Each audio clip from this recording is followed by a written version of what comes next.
Okay, thank you for tuning into Music Men and My Mental. I am C. Devone, your host for today and all the times. But I just want to say thank you guys, especially for rooftop yoga.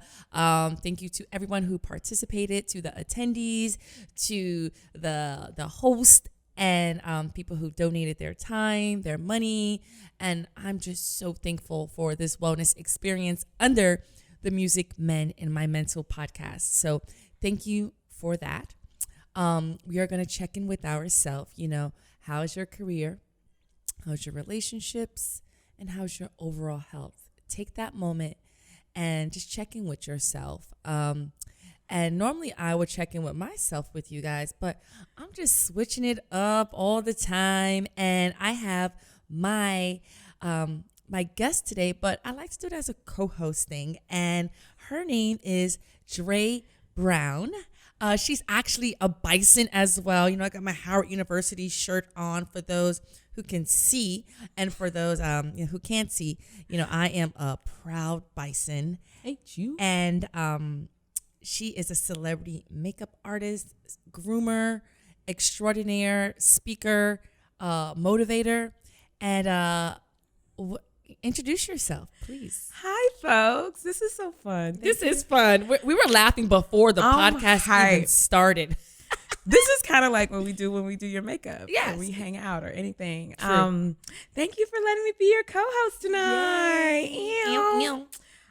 Yeah, you said all of that, and that was a very wonderful, robust intro. But yeah, I do all those things. I pretty much am just a creative entrepreneur that loves to engage women and elevate us and create joy and make dope content, make people smile, make cheekbones look good. Make cheekbones look good. But the clients that you've had, you have worked with so many celebrities. C. Devone. Oh, yes, thank you. The most popular person, right? Worked with all types of celebrities on movies and TV sets, and flourishing through Essence Festival. As I see her walk in, and I'm like, oh, I wish you could have done my makeup. I'm not doing makeup for Essence Festival. I am here to be on panels and to be moderating and to be flourishing like the Popeyes chicken sandwich that I am. Girl, I'm trying to tell you, it ain't good if the bun ain't a little wrinkled. You said what? You know the Popeyes bun is all wrinkled when you bring it out the package, but you know that it's good because it's like been steamed and I'm not a Popeyes chicken, and I'm also gluten free, so I don't even know what the sandwich tastes like. But word on the street is it's popping. But yes, I would like to think that that I would have done your makeup anyway. But the real thing is that I was there to really in a different capacity. Yes, I was just kidding. And Mama don't go nowhere without a brush. That's right. And you are amazing. So for today, which is funny because I remember you talking about being an influencer in the, motivating women to be beautiful inside and out, because you wanted to take your makeup artist platform and really focus on not just being, having a beat face, but also like your insides. Yes. Mm-hmm.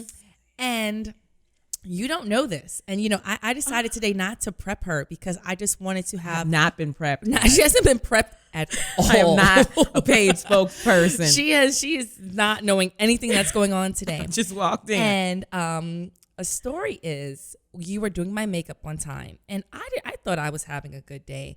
And you were doing just extraordinary makeup, and I just kept talking about myself, and everything I said was so negative. Like I'd be like, well, my big ass eyes and my goofy ass this, and make this look good, and I don't want to look like I'm 100, and I just kept saying, I pointed out every flaw in literally I think I remember this 2 minutes, and you just were like, dude, like what's wrong with you? Like, we got it. And without saying the word, she was like, we got to get you elevated. You got to get your confidence up. And it was a big day too. We needed to release right and get to a higher frequency. You've always been so confident, and then you used your platform to also do this beauty inside and out.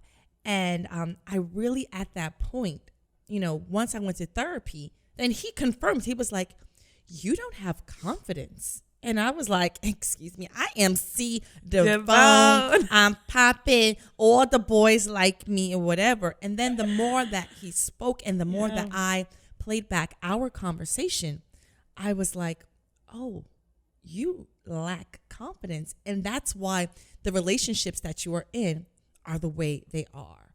And that's why you're doing this in your career. And that's why your health is not good, because all these things lead to your confidence. So, one, thank you. You're welcome. For my sister. High five. Thank you for, I love this lady. Pointing out that, that I needed that confidence in myself, because you were like, I see it. I don't know what you see, but I see a beautiful, strong, lovely person. You just kept pouring into me. And I'm like, okay, what is she just saying that? But you are just a beautiful, motivating person. And thank you for that. And it goes to the topic, not really the topic, but 3 things I want to discuss. And it's the 3 C's. 3 C's. Because I've spoken about the D. And the girl. D, right. Who knew we dated the same? No, add a little bit of that D too. Right. And I spoke about D, which was the depression I never wanted. And I wanted to go into the 3 C's that I feel are important for us to flourish, because this show is about flourishing and having purpose within your career, your relationships, and your overall health. Yes. So my 3 C's that we're going to talk about is confidence, of course, commitment, and consciousness. Oh, yes. Girl. So I broke it down into that. Commitment and confidence. Okay. And confidence. I could just throw that to you and you can just go into that. So speak about confidence. You pour into people, and it's like we can look in the mirror, and there's times when I am just like, you are the most disgusting grease monkey / I just could look at myself and be like, who are you? I hate you. And how do you develop confidence where you can just literally just push that thing away from you to always just to keep loving yourself unconditionally? I mean, I think at the end of the day, confidence is a muscle. I work in self-esteem education, and I work with youth. I work with young women a lot, and they're very impressionable because they're still growing. So their muscles are very open to training because they're new. But then when you get to a point where you're in this kind of autopilot of life, and you're like, it takes a little bit, when you take that first yoga class and you're like, I don't even know what that muscle is, but I feel it, and I'm feeling it more than I ever wanted to. What is it doing there? That's confidence in an adult's capacity. So it's like reconnecting with that muscle memory so at the end of the day, confidence is something that you train.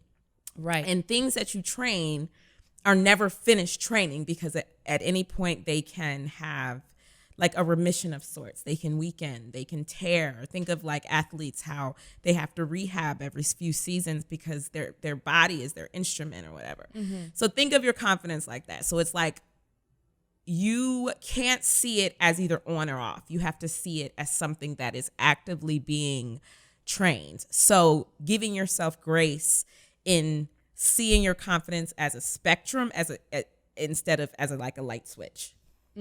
So there are days when I feel super confident because I'm either I'm walking in my truth, or I feel like I'm creating something that's really connected to me. And there are some days where I wake up and I'm like, all right, I'm going to do this life thing today, but I'm probably the life thing. I'm going to do this life thing, but I'm probably only operating at a 70. Mm-hmm. So then that's more than shit. I've been on all the zeros before. No. So 70 is great. But think about it. If people expect 100 from you, and you're giving, and all you have is 70, you have to decide, how am I going to show up? Because the expectations don't go away. The responsibilities don't go away. But you have to be okay with saying, how good can I be at 70? And I'm okay with my 70, because if the 70 is all I have, I'm going to be the best 70 I can be. So with the confidence kind of muscle, it's really coming back to understanding what's happening inside your mind, and those kinds of triggers that then respond to outward stimuli. Ooh. So I know that sounds kind of whatever, but in my head. No, that's amazing, because there's things that I know I'm like, triggery, and then I'm like, you're ugly, you're stupid. Honey, and then Janae Aiko is not playing when she did that trigger freestyle, because that thing is like gospel. But that's about a man, but you can be triggered by a lot of things in your environment. So like for me, for instance, I know that I am an achiever, and we come from Howard, and there's this kind of part of our DNA that is really satisfied by being an achiever and having a headline. Because when you run into achievers, it's always, what's the latest thing that you've achieved? It isn't really about your body of work. It's really like, what have you achieved lately? And one of the things I had to reconcile with my confidence was, when I didn't have a headline, I thought that I had no story to tell. Oof. And so, wow. but I did have a story. It was just that I was limiting myself to the things that I could put in bold, the things that would sound flashy or poppin' or whatever. And that's where I would steep my confidence. And so the work that I have done, and and for my personal work, I've developed work for other women. And so like, it all came back to how I was, affirming myself. And so I say self-talk is your GPS. So when you are navigating your confidence, it doesn't matter what the world says to you, because there is literally conversations about you constantly happening around you. But the loudest voice is always going to be the internal voice that says whether those things are valid or meaningful or even relevant in the way that you're operating in the world. So like, I created a curriculum that I've been doing this year around like self-talk and really understanding, if we don't affirm our own value, then it doesn't really matter what other people do, because our tape is louder than anybody else's. Right. So, like to bring it to the music, like I love this quote from this India Arie song from her first album. She says, from Get It Together, that's the name of the song. And she says, the words that come from your mouth, you're the first to hear. And in my mind, that always like kind of resonated with me, because I was like, damn, it's not even enough that I got people that I think are going to be not like me. They ain't even started hating on me yet, but I think they might. So me creating this conversation of the possibility of me not being enough was enough for me to stop any pursuit that would possibly show me differently. So it was like, I'm not operating in my greatest capacity just because I'm talking myself off the possibility before anybody else could. So it's like, my enemy was not the haters, because I didn't even do something to be hated on yet. I was stalling myself in neutral because of the possibility of that feedback that I didn't want to hear. But I was giving it to myself. So how am I affirming my greatness or my confidence before I even get on track to do something that can go one or two ways? We're always worried about failing, but if you can't even start, you can't fail. But if you can't start because of your own dialogue, you're really putting yourself in this stagnant place, and your confidence can't grow, it can't stretch, the muscle starts to atrophy. And it's like, it hurts like a cramp, like a Charlie horse. That is powerful. I really like what you said about confidence. Like that's real. My question is, like, as a person who I've always thought I had confidence, but there's also like a false confidence where you think that you are beautiful and you think that you are very talented and you think that you're very smart, but as soon as that door closes, you feel like you don't have that. And I realized growing up that I just was very fearless, and I had this false confidence. And the moment something small, just like that trigger that you said, as soon as it came about, it was like just a glass house, like just a stone at a glass house, like boom, ooh, everything down. Oh, I'm so, like, where did this confident person It's a house of cards. Right. It really is. And because it's not authentic. It's not grounded in anything. So it's like that imposter kind of thing. Like, I know that very well. I know, like, you know, the girl who I'm going to build up this shelter of confidence so that I can hide inside of it, frail and withered and shaken and ashy. And outside of this is this big, strong veneer, but it ain't really, it's poorly made. It's like, manufactured made all the way in China. Girl, it's like, it's not even real. It's like the cardboard with the wood paneling on it. It's not gonna it's not gonna stand the test of time. It's like recalled by IKEA. Like, it's just very faulty. And the unfortunate thing with that type of approach to confidence is that when life happens, which it does, you're not going to be prepared to sustain the tossing and turning of what it's just gonna, what life is just gonna do, and those moments of growth and stretching. And it does, you never want to be unprepared. It's like being out in the streets in a thunderstorm and you ain't got a stitch of an umbrella, so you might as well just not play yourself with that newspaper. It's not going to keep you dry. Gotcha. So you feel me? Right. No, I love that. And I know for myself, once I went to therapy, and once I realized the external things that were either affecting my confidence, or realizing like I'm not confident about these things, it really helped me. Like, just for me, I was just like, okay, this relationship has to go because I'm not confident in the relationship, but I don't like your wandering ass eye, and it makes me feel like I'm less of a person. Oh, that's weird. You need to leave and exit this relationship, because if that's happening, you gotta go. Trickery. Or what are you choosing? Like, the thing is like, it's not the wandering eye that's making you feel less than. It's that you already have a scarce sense of self to begin with. So anything that someone does is going to rack back to your minimalism of yourself. Right. So it's like, we give a lot of power to people when at the end of the day, it always comes home to whoever's kind of like, the all-powerful Oz, the man behind the curtain, and that's ours. Like, nobody's coming into our psyche and pulling, messing with the gears. It's really being shepherded by us, but it's an unconscious thing. So, when those kinds of relationships manifest, it comes out of our need to feel aligned with something, but it always will come back and shine light on where we are weak. Absolutely. And under. Because I know for me, just to give an example, I had never felt that way. And I've never.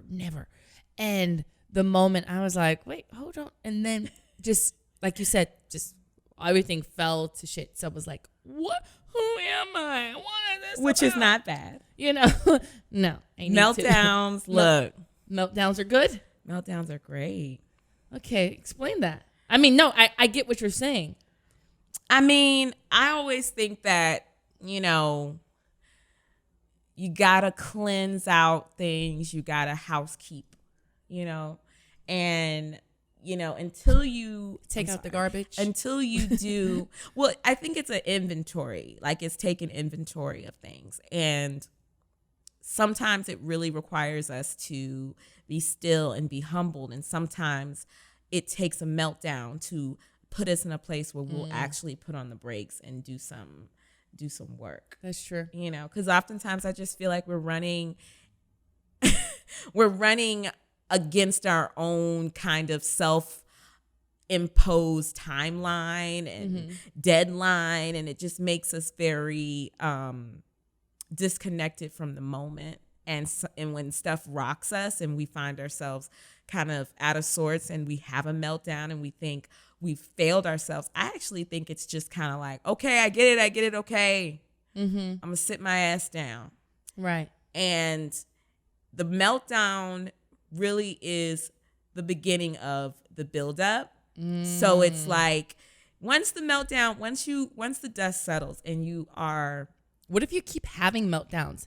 Not for me personally, but I know some people that I'm like, here goes another meltdown. Well, maybe the universe is basically saying like, you need a stronger tap on the shoulder. I personally think that we don't get taken out of our groove unless it's absolutely necessary. Unless it's like imperative that we pull over to the side of the road. So if someone is having multiple meltdowns, and really let's qualify a meltdown, a bad day or not feeling like not having a lit ass day is not a meltdown. Like, I think one of the things people have to really get okay with is that emotions are spectrums, and like, you're not always going to feel extremely happy. You're not always going to feel miserable. You're going to sometimes fall at different places along that spectrum. And we can have grace with our emotions and be like, oh, guess what? This level of happy I can appreciate and I can apply gratitude to. I think that's one of the biggest things that helps me with my emotional balance, is practicing gratitude in moments where things are really bad, but also when things are super, super lit, because then I know that I always have a humbling force that keeps me focused, and I can avoid that self-pity, because self-pity is like kicking it out around every corner of your meltdown. Self-pity is in there like he done took his shoes off, he looking in your refrigerator, he making a sandwich, this fool is moving in. And self-pity is like it's like the force that works the most against your confidence, because if you feel sorry for yourself, that is almost like saying, I'm not grateful for anything that I have going on right now. Now, I thought about consciousness today because I was looking at a photo of myself and it was like a couple years ago. And I was like, was I conscious? I looked a hot ass mess. Oh my God. Because it was really a mess. But it was also, and then in hindsight, I was conscious that I was always the same kind of creative, outside the box, always dressed kind of, weird, or whatever people thought it was, weird or goofy. Eccentric, like all those, I get it. But the consciousness is really something. I think I mature. It's a little bit slower than most people. And as I was in the corporate world, there were things that I was doing because I really wasn't mature enough. And now I'm conscious of, I was not very good in meetings at times that, people were, trying to belittle me or go against me. And I just thought it was really good to keep it real. And we know as the Black girl, keeping it real can go real wrong. Well, I'll say keeping it real never goes wrong as long as you're being authentic with yourself. Well, it's levels to it. No. I that's one thing. I will always be authentic. I will always be authentic. But I would be like authentic.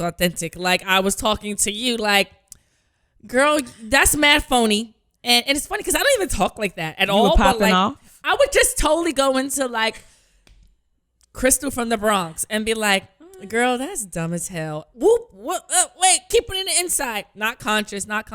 But I mean, that's more of a funny story. But really, as far as we get to, I want to know about this meeting. We'll talk about it later. When we go into this consciousness, it's how can we do this self-inventory to really say, I'm conscious of things that are going on, and really take control of that to flourish. Yeah. We know, even if someone's saying, when you look back at something, and I saw something with makeup, since we are with the celebrity makeup artist, and I had all this flashback, which for the flashback. Was you baking your life away? Can you explain what flashback is to people? It's just a reflection of light that comes from like bouncing off of the makeup, whether sometimes the makeup may be too light or too heavy, and it just bounces back and it looks kind of like. So basically, either when you have those kind of weird lines under, you see people with those big light eyes or dark underneath their the reverse raccoon. Yeah, it's reverse raccoon. So basically, I'm looking at these photos and I'm like, OMG, why did anyone? No one told me that I was looking like a hot mess. But a lot of people do not want to pull people to the side and say, hey, girl,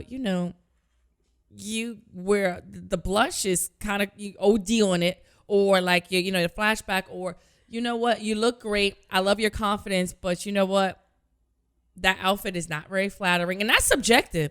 It is. But like as a close friend, if you know that you are close to someone and you're like, yeah, girl, do it, and they look like a hot, people look like a hot ass mess sometime, and it's not your responsibility to be the hot mess queen. But when close friendships, we're not always like gonna tell someone, but also to be our best friend, to be conscious of, hey, you're a hot ass mess. You're a hot ass mess. Let's fix this. Okay, 2 things with that. What picture were you looking at? I have plenty of photos. It was like 7 years ago, like flashback. And normally I know. What were you doing in the picture? I was just taking a photo with friends DJing. Okay, 2 things. So take a second with this. Here's why I'm asking you these details. Mm-hmm. Because my process of consciousness requires a few check-ins on things. Because I do the same thing, because I love Instagram. I love photos. People, if they Google some of my earlier makeup work from like 2005, they probably would not book me today in 2019.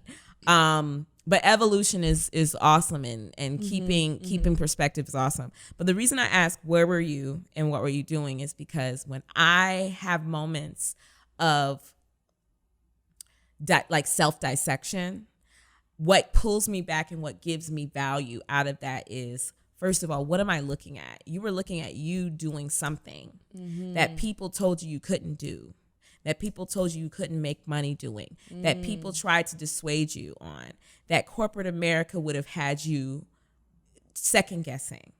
And who cares if your highlighter wasn't perfect? The reason being is because it was a moment that is a part of a larger story that is your triumph. You are a working professional DJ. You're sought after. You're inspirational. You're representing something that a lot of people don't see. And as much as you are looking at that flashback, there's someone saying, shit, she from the Bronx. You know what I'm saying? She didn't even go to school for DJing. Like, she just, she did that. Someone else is seeing the same picture and reading a completely different story. And I always say to myself, Dre, how dare you limit that moment to that? So that's how I check in on that, because oftentimes I'm like, one of my biggest things, and I talk about this a lot, is that I've had like a very interesting weight loss journey, and that's tied to my congratulations. Yes. Oh, thank you. The gluten-free, right? Well, I discovered I couldn't eat wheat. I went paleo. I got really into training.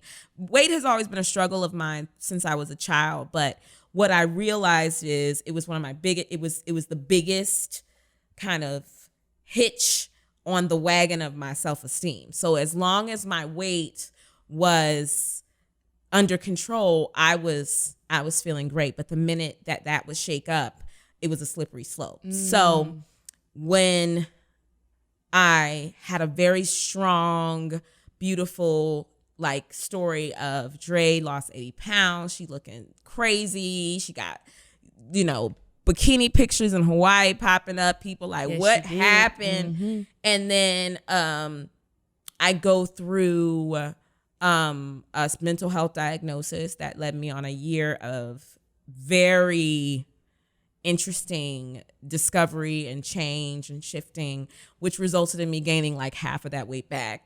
And then having to explain to people, okay, so I'm not like lazy, but I don't want to tell you that I have like general anxiety disorder and that I'm on medication that causes me to gain weight. And I'm actually not sure if I'm going to be able to lose the weight, because I'd rather not feel crazy in my head. And I don't even like to use the word crazy, because I believe that mental health is just something that we all deal with. And if you have a diagnosis or you don't, you still got to deal with it.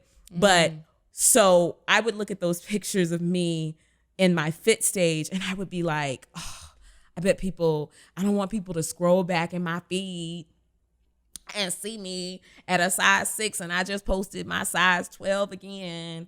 What are they going to say? How are they going to feel? And then I would be like, wait, but where am I in this picture? okay, Dre, I can't limit this moment to that.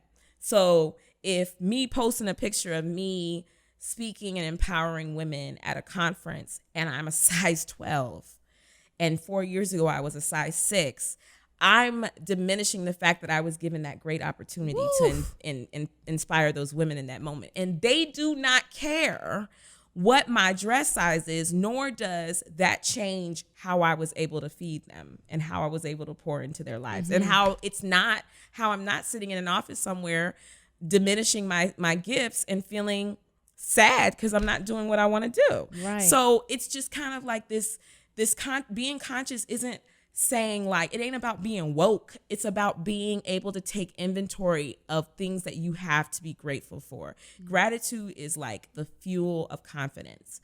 And so if you constantly are in a process of checking in on things that you have to be grateful for and things that you have truly in progress, it will take those moments of like, yeah, maybe you did have reverse raccoon, but for real, so has Halle Berry. You know, they've tear down Angela Bassett and Oprah and, you know, Serena Williams on the red carpet all the time. It doesn't change the fact that they are leaders and getting awards and all that. Yeah. And changing the paradigm of women in the world as we know it. I do not care if their under eyes are too bright. That moment, that one detail will be fleeting in the grand scheme of what they're creating in the world. So the third thing I said, so we spoke about confidence, we spoke about consciousness, and now it's commitment. Because kind of, if you tie all of them together, commitment is really going to be the glue. Is this when we talk about men? It is. It's not. We're talking about men, but you know what? It is, because I'm commitment. looking at the sun. Okay, I just want to make sure. Music, men, and my mental. We didn't hit a couple exactly. of those. With commitment, let's break it down. Because in your career, like for me, I was all over the place when I first, started working in this entertainment thing. I was in the entertainment industry. I was a door girl, and I was an event planner, and I was DJing and going. I was singing. I was in Remember the them studio. nights at Wish 26? Listen, ooh, child. I took you back, didn't I? Girl, they had some wings there. Yes, I can go back to Lotus days. Oh shit, getting old. Whoop. Taj? Erase. Okay, sorry. No, Taj. You said Taj? Didn't we say? What? I don't know. Because Taj is still open. People be up in there. It used to be. Back in the day, we used to. What? We went everywhere there were free wings. Everywhere. At least I did. Right. This is true. It was function, and it was, it social. was a good kiki. Yeah. But as far as commitment with career, I had to really commit to saying, this is what I want to do, and this is what I'm going to focus on. Yeah. Because that's how I was going to thrive for me. Because when I was just spreading my love across, spreading my love, spreading myself across, the universe of these different endeavors, I just wasn't giving as much as I could. Yeah. So when I knew I had many things, and I know that I could never just do one. Well, now I do. I focused on DJing. That's a whole other topic. But when I broke it down, I said, listen, all these little things, some are making money, some are just fun, some are, I guess, for just being social. What are you going to do for money, and what are you going to do to make some form of happiness or passion? Mm-hmm. And I broke it down, and I said, I'm committed to being an event planner, and I'm committed to DJing on the side. And until I can afford to be a DJ, hey, look at me now, then I will go to an event planning job because I enjoy event planning, and I'm good at it. I'm passionate about it. You used to slay. Yes, I you know what? I still be doing my events and stuff. I do it from another topic, but I had to be committed. Yeah, and I know that I have commitment issues. Girl, whether it's career, whether it's men, whether even if my overall health. Like, how committed do you have to be to go to the gym? How committed do you, even with commitment, when I had to do an evaluation of my relationships, and not even personal relationships, that's different, but think about it with men. Yeah, romantic. When it came to being committed to the fuck boy, I was like, I love him. He's so great, because I subconsciously knew that it was going nowhere. So I'm all into, hey, I like him. He's so great. He's going to be my boyfriend. Because maybe my commitment issue said, like him, we know it's not going anywhere. And then when that's a safe space. That's a safe space. And then when a real one comes, I'm like, oh, Lord Jesus, you talking about, I got the hot flashes. That's when you start sweat breaking. We trying to settle down. You know, girl, I think one of his eyes is an inch off, bitch. Nope, I can't date him. You start thinking of things.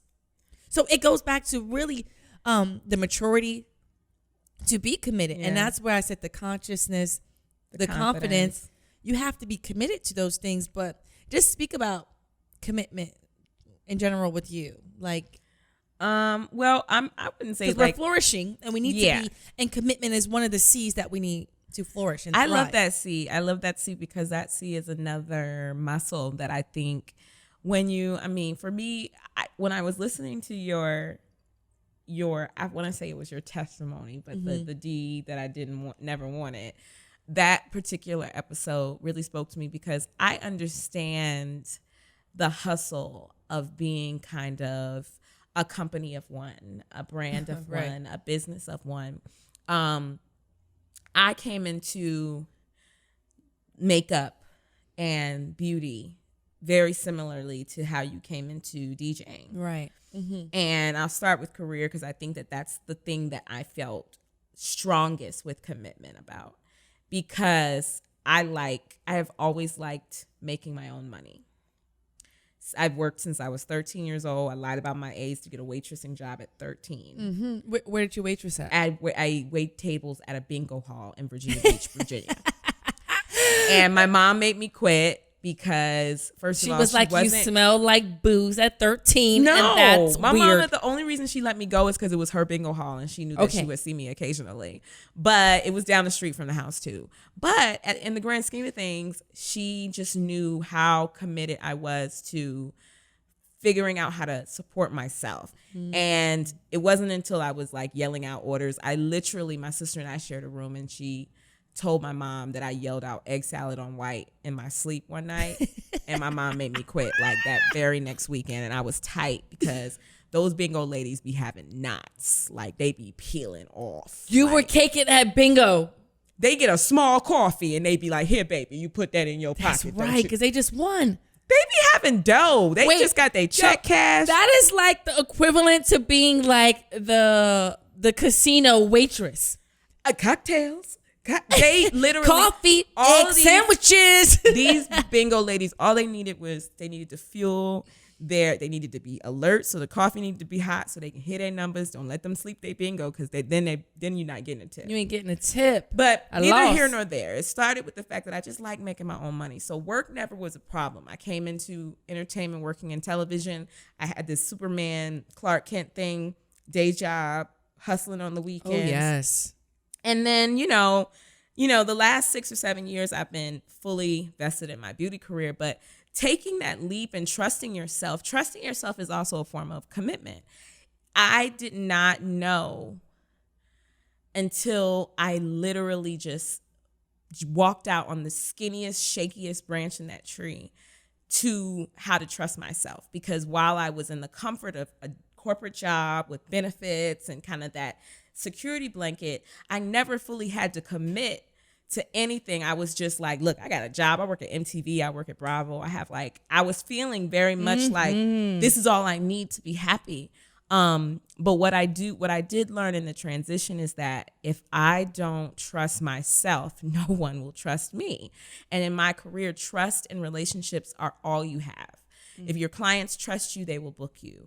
If your producers can have confidence in your consistency and your delivery, they will book you. They have to trust you, but if you don't trust yourself, you're not worth a damn. So I had to really start investing in committing to certain things that I knew would make me steadfastly bookable.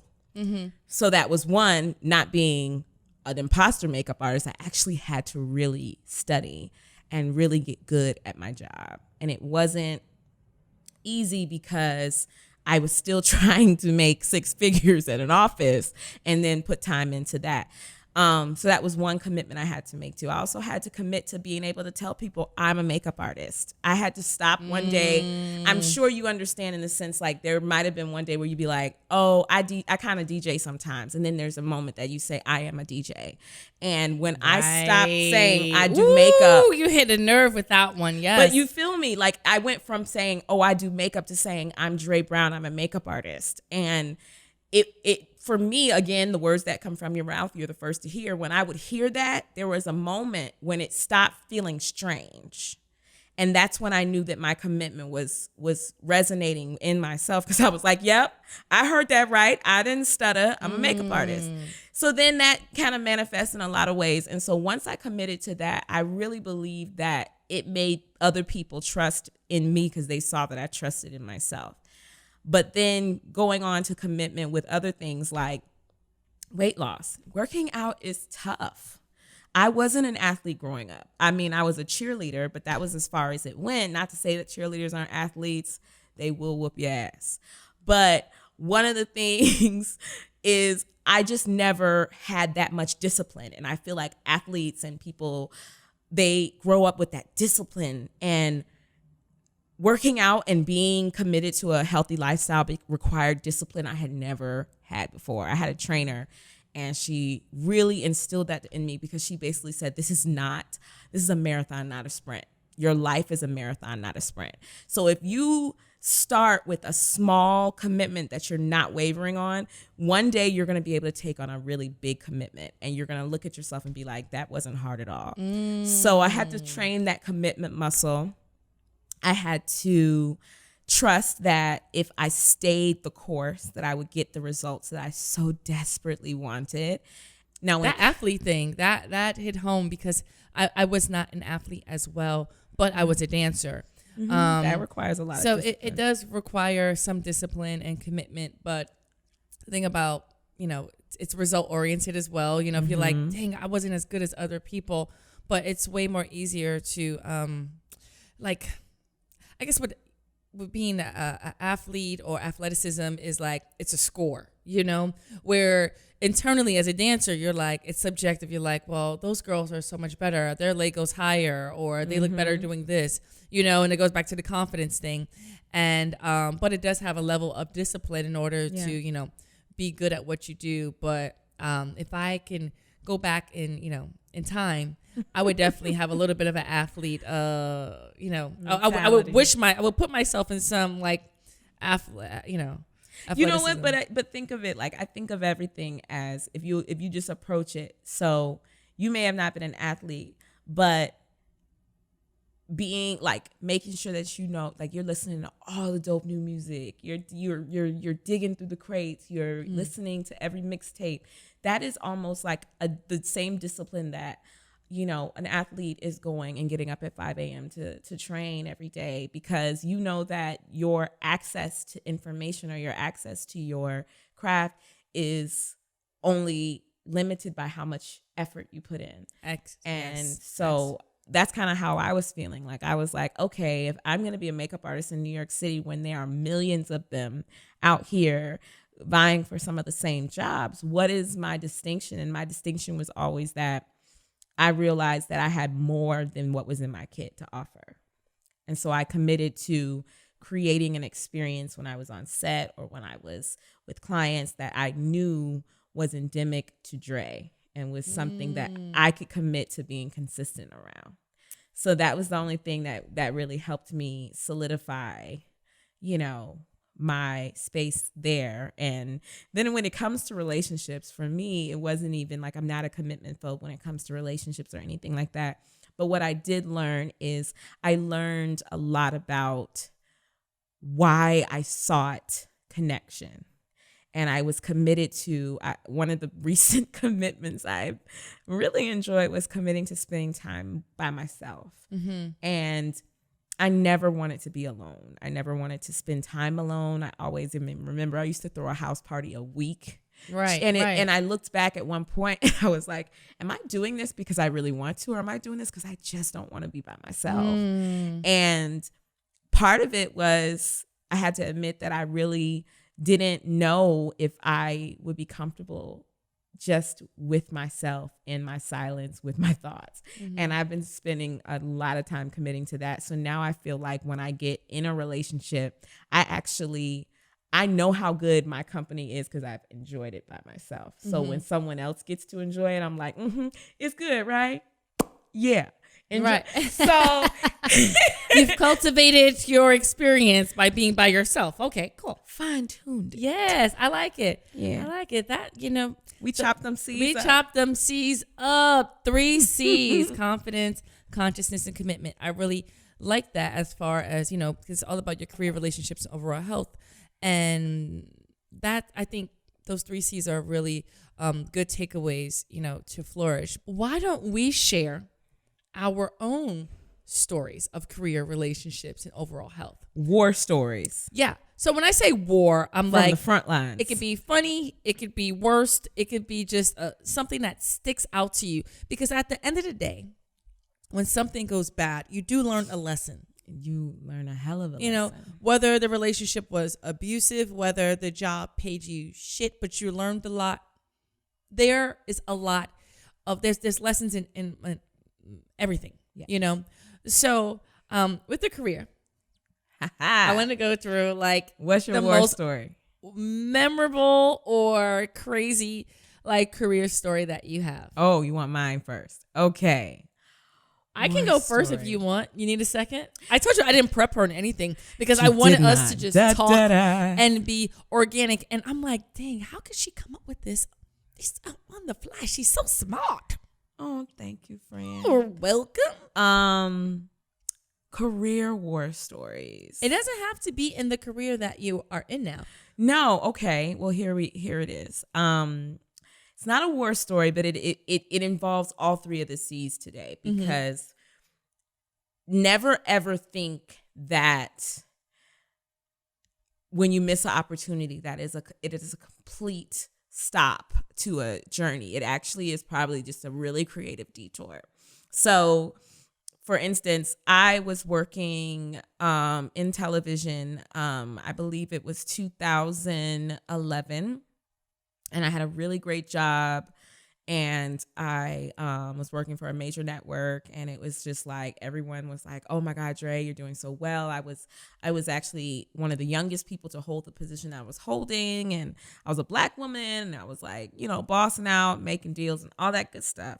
And I was really cultivating my love with beauty. Like, I had my side hustle. I was doing makeup here and there, but it was bigger because I'm a storyteller. I have a degree in journalism from Howard.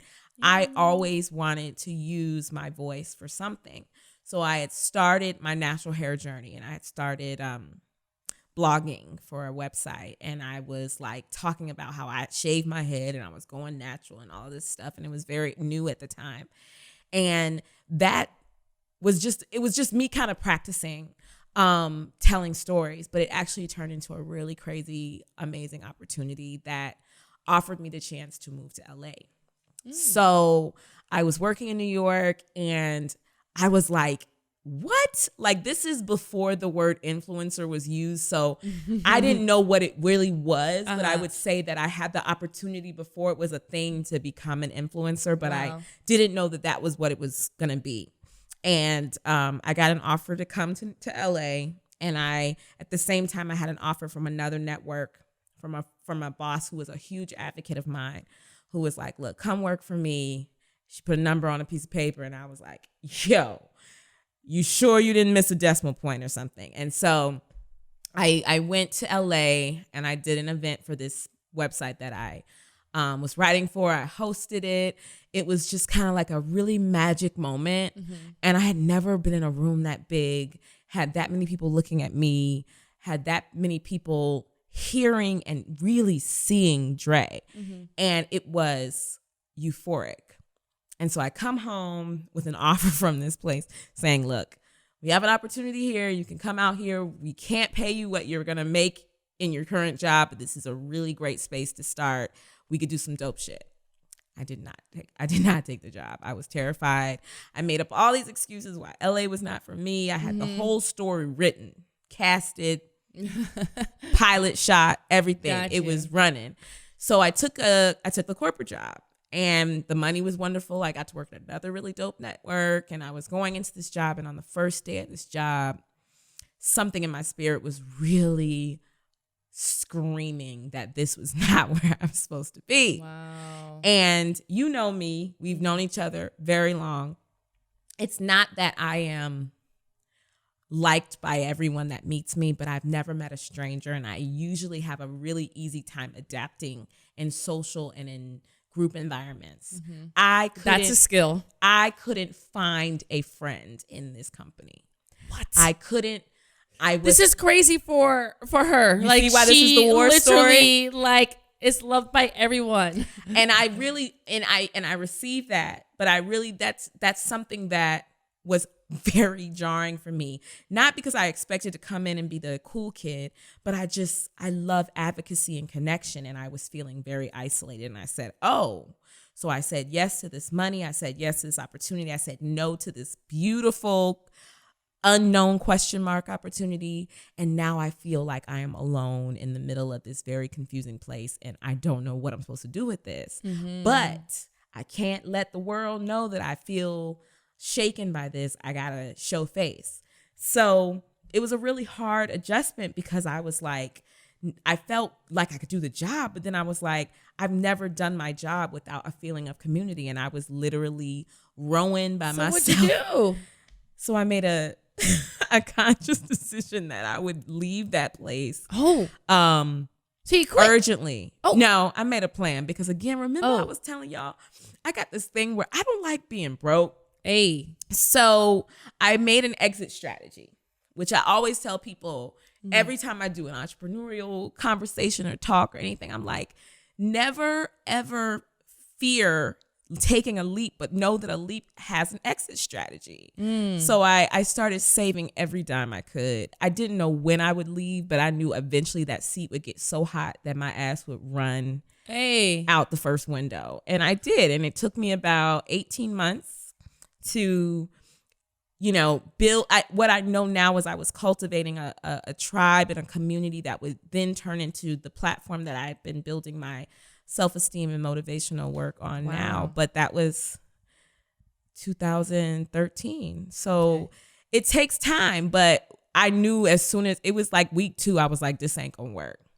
It was like being in that relationship where you were like, oh, he cracks his toes, this is not happening. Right. Worse than that, but I had an exit strategy. So what I committed to get back to commitment was every day that I went in there, I either knew that I was going to cry myself home, to sleep that night, because I felt so depressed, or I was going to find some joy in every day that I went in there. And I did have support, so I don't want people to think I didn't have it, but it was just so much of a fish out of water experience that I needed to feel like a fish out of water, because I needed to go and swim somewhere else. So I like that. That was my war story. So did you ever go to LA for that? Like, did you ever think about? I continued working with the company for a while, and they were really supportive, and they understood. I mean, the thing about it is, I still reached the moment where I got to create the kind of content that I would have. Mm-hmm. It took a little while longer. Right. And maybe you weren't ready at that time. Maybe and I honestly don't think I was. I think I needed to do some more self-work and a whole lot more growing and trusting myself and being disciplined. And it came.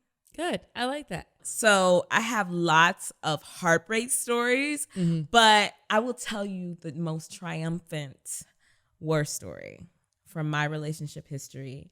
And it's when and you're going to laugh at me, Crystal, because you know me, you've known me years, and you know me now, and you know me in this space. But I'm like my imaginary popcorn. It was exactly 10 years ago. Okay. And I was hard bent on marrying this preacher. Oh my. I knew you were gonna laugh, because you're like, Dre, you do not look like nobody's first lady. But because you have such a motherly spirit about you that I think you would flourish as the first lady of the tabernacle. Honey, no, it was not gonna happen. I I get a paper cut, handing out a daily bread, and then it'd be over with. But not for any other reasons. Like, I think, preachers and spiritual leaders are wonderful. This was just a particular relationship where I think I was enamored with the vision that he wanted to build. And I did not realize that I was being utilized instead of partnered with. And I don't ever want to because this person is like literally writing that down. Like, wait, hold on. Am I being utilized? The thing is like I hate to use that word use, because I think that it has a bad connotation to make it like there's no mutual benefit. Mm-hmm. But when you're utilized, it's like you just utilized this pen. You may not think about this pen after that moment, but when you needed it, it was there and you took value in it. But when we're done with this podcast and we're over doing whatever, you're not going to be thinking about this nice Pilot, Signo, Uniball, whatever. You're not going to be thinking about it because it was utility for you. You didn't partner with this pen to create anything. Ooh. And so this relationship, I realized I had steeped so much value in it because it was like a love and basketball story. It was a guy I fell in love with at summer camp when I was 11 years old, and we reconnected. And he's a good person, but I think we both were fighting these kinds of narratives. Like, he had a narrative that he needed to commit to that made him feel his best, and I had this narrative too. And at that time, I thought my narrative was that I just need to be that partner to that strong man. And it was because I had a lot of insecurities in myself, and he was a comfort because he didn't shine a light on them, but he also didn't heal them either. So I realized that when we were together, it was all about his vision. And it was all about what I needed to, what I could do to water the soil that he was tilling. And so when it came time for our relationship to break, I mean, I didn't see nothing. It was just all about him. My mother even said to me, she said, I said something to her one time and she knew it was going to end badly. And she said a prayer. She was like, Lord, just cushion her fall. She was like, because it's going to be a long one. And when it went down, this man told Mamas know best. Honey, this man told me, and in so many words, I mean, he might be listening, I don't know, but he told me as we were having one of our wonderful trips together, which I thought might be the trip when the question got popped. I mean, don't even go into those. I really was thinking, I was Lord. Like, let me get my nails done because it might be going down.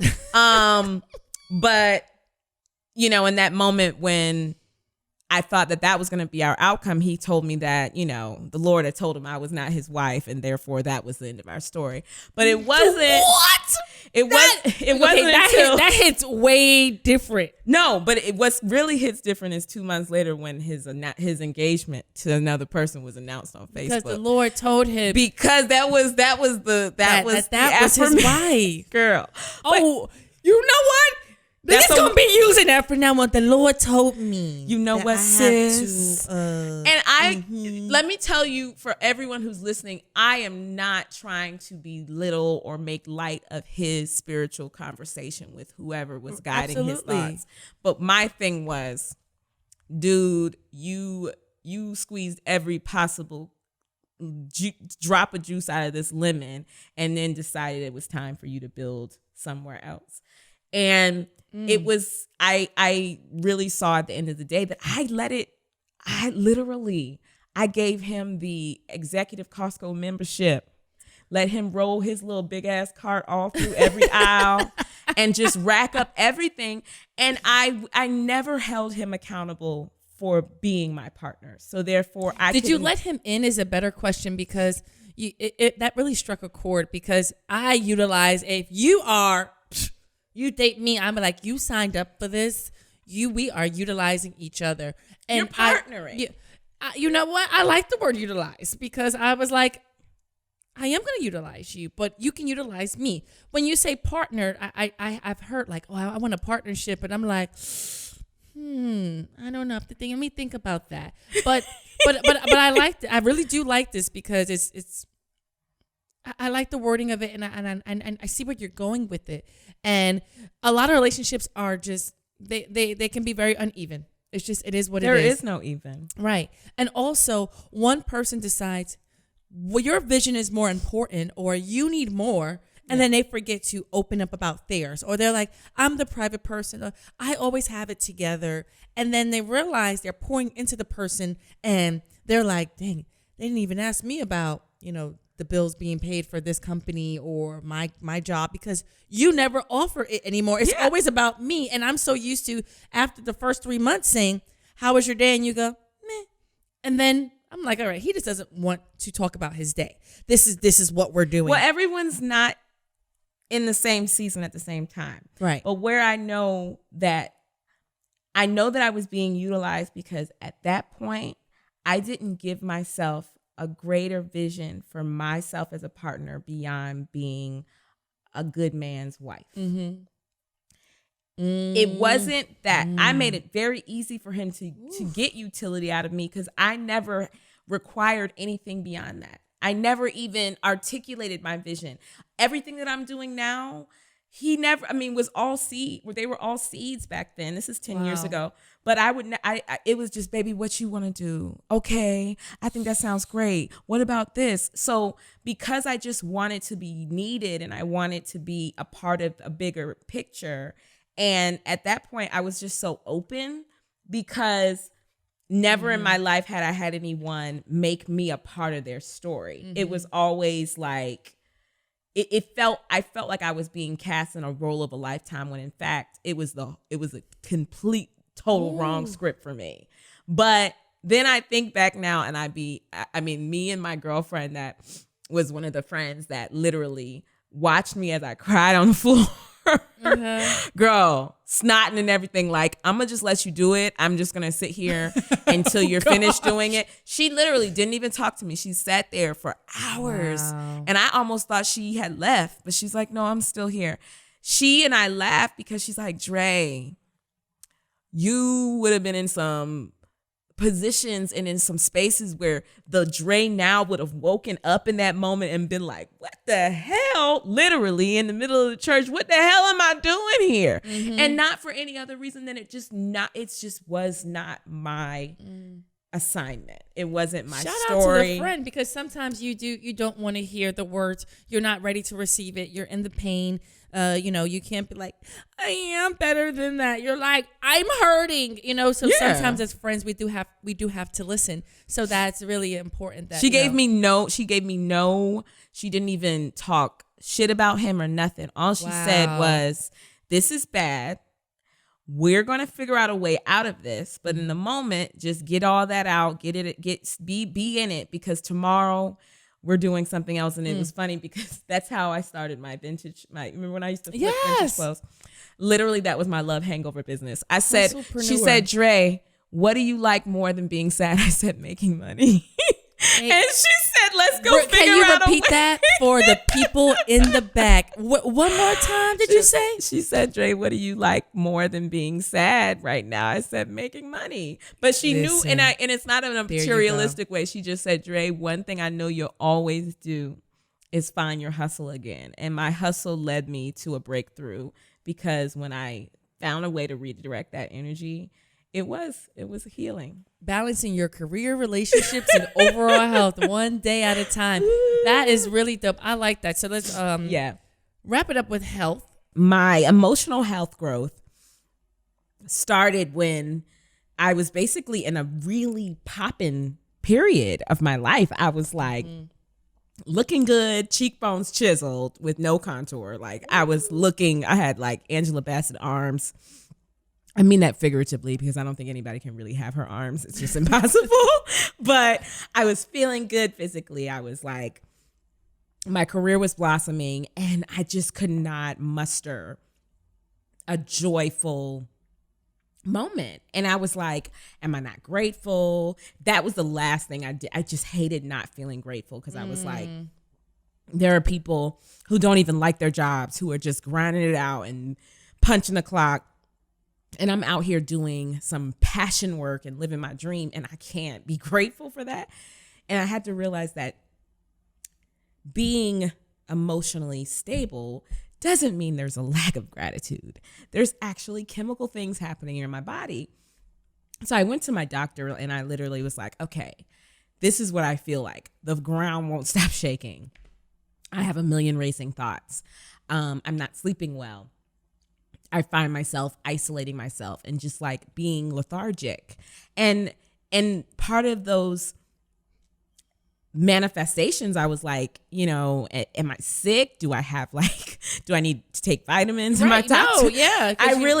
You have to look into those. I was like, am I physically not doing, because I was really getting in shape, but I was like, maybe I should be eating better. Maybe I need to take a supplement. Right. And she asked me, she was like, she said, are you depressed? I was like, no, we don't do that. See, we don't do that deep. And she said, no, seriously. She's like, have you lost interest in things that you once were really passionate about? This is your general This is doctor. my PC, my primary care doctor. Cool. And I said to her, I was like, and then I'm in her office and I just lose it. And I was like, she was like, it's okay. And I had my doctor is a G. And she's like, grabs the tissue and she's like, yes. She says, so I want you to go see this person and I'm going to give you a prescription for this. And so instantly I was like, no, because the diagnosis is very real. Right. Like there are times when we can be like, I'm depressed. But then depression is an actual condition. And when someone puts that, like writes that down for you and says that that's yours, it's like, I don't know if I want this. But it really required me to be like, okay, Dre, this is real. What do we get to do about it? So I just really embraced that I had a shift in my body, in my brain, and in my emotional ecosystem. And there was something that could help me fix it. So I didn't really feel strange about medicating. I did feel like, oh, this is going to be a couple weeks. I'm going to take this for like 2 weeks. And then I'll call you. You ain't got to refill that. That's me all the time. I always cut Girl, stuff off early. You shouldn't do that. I love my meds. I was just listening to the read and she's like, yo, y'all need to keep me on meds. That I am very sane with them. And I was like, you know what? I'm not prescribed any medication and I'm not against it. I definitely tried today to be like, I can't focus. And she's like, but you ain't ready for Adderall. And I'm like, that's why I don't like you. Just kidding. First of all, but I will say, like, it's not a war story. But I will say that the moment I was I was in my shower preparing to go do a photo shoot, and it was in Brooklyn. I live in Harlem, and I was like, oh, it's going to take me this long to get there. And I'm in the shower, and I felt like, you ever been on the subway platform and the light in the end of the tunnel hasn't quite shown up, but you can feel the train coming under your feet. Right. That was the feeling I had 24 hours a day. Okay. Yeah. And so I'm in the shower and I just feel like I can't find solid ground. Like and it felt like it was physically shaking. Physically. Gotcha. And so so when I went to my doctor and I explained that experience to her, this is when I had that little doctor's office breakdown, she says, this is like a sense, this is generalized anxiety, which I had never heard that term.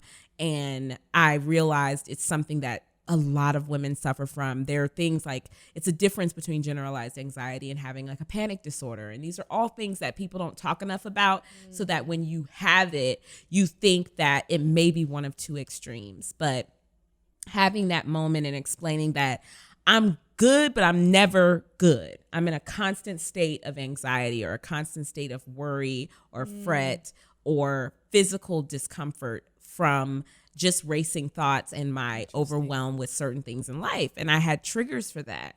But that was a shoot. I went to that shoot. I called my sister, and she's like my best friend and like literally is like a champion for my mental health. Good. Thank you, sis. And I was like, I gotta go to this job. And she's like, do you have to go to this job? And I said, yes, I do not, I don't flake on my work. She says, okay, so can you take 20 minutes with me and just breathe with me, and then we'll get you, then we're going to get you to this job. So she said, guess what's at this job? Your piece is at this job.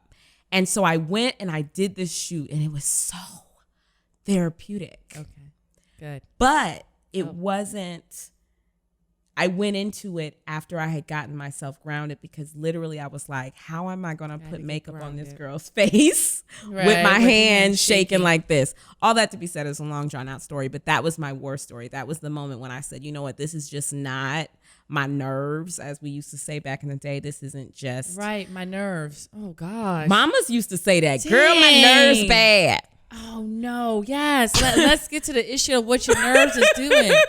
Yes. I don't like that term. You know what? So how can we find you?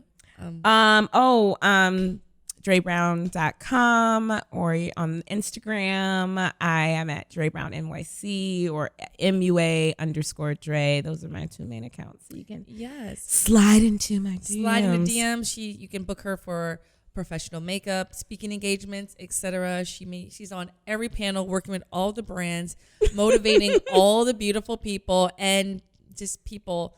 Everyone's beautiful, but motivating people in general.